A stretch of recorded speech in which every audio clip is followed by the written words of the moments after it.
Ben & Jerry's has apologized for the Lin-Sanity frozen yogurt that they did in honor of Jeremy Lin, the New York Knicks basketball player, because it had fortune cookie pieces in it. And I guess some people found that offensive. They've directly apologized. The thing I'm confused about, they said, we offer a heartfelt apology if anyone was offended by our handmade Lin-Sanity flavor. And they removed the fortune cookie pieces. And from what I read, they replaced the fortune cookie pieces with lychee honey, which is just another Asian food product, albeit a less common one. How is that less offensive? I don't know that having fortune cookie pieces is offensive at all, but if that's offensive, how is replacing it with lychee honey less offensive? It's not. It's the exact same thing. It is the same, right? What they should have done is just somehow contacted Lin and said, we're going to make an ice cream after you. What do you want in it? Right. And if he said fortune cookie pieces, well, then it would have been totally fine. This was only available, like, apparently at the Harvard Square location. What do you think of this, Natan? I mean, sounds delicious, by the way. Is replacing fortune cookie pieces with lychee honey less offensive to the Asian American community? I can't really speak to that. I'm just wondering, like, if this is even offensive at all. I mean, it seems like if you have a Lin-Sanity flavor, right? It's either not going to have anything to do with the player in any way and just be called Lin-Sanity, or it's going to have something to do with the guy, whether, you know, he plays basketball, something about basketball, or something about his ethnicity. Sure. I'm just thinking, like, if they do, like, a flavor for a Jewish player, is that going to have, like, pieces of rugelach in it, or, like, hamantash? It'll be whitefish. It'll be a gefilte fish ice cream, and it will have some it'll have a hint of borscht. What they should have put in this ice cream is, like, basketball shavings.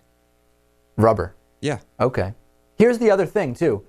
I thought that there was already a Ben & Jerry's ice cream flavor that honored the professional male athlete called Sweaty Balls.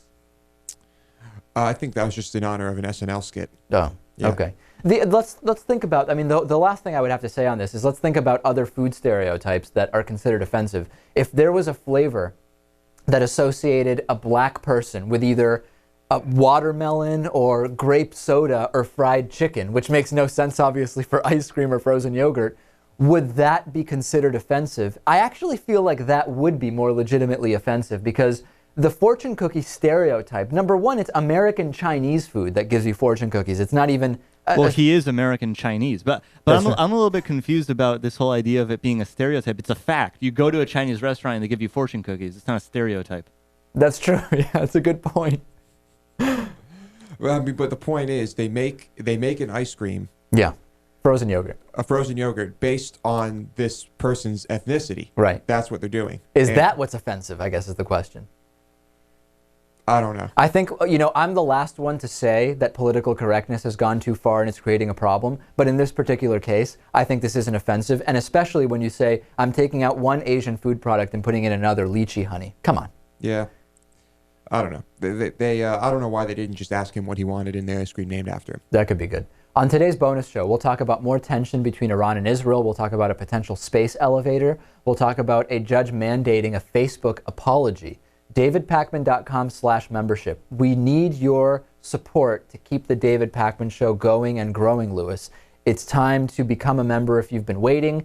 Even if you haven't been waiting, no need to wait. Just do it. Don't go through the waiting process. Just go to davidpakman.com/membership and sign up. You'll get the entire bonus show. Let's take a break. We'll be back after this with Susan Saladoff to talk about the movie Hot Coffee. We'll talk to Annika Green from the conservative Washington Times. It's incredible what's on today's show, Lewis. Congratulations on the production of it. We'll be back after this.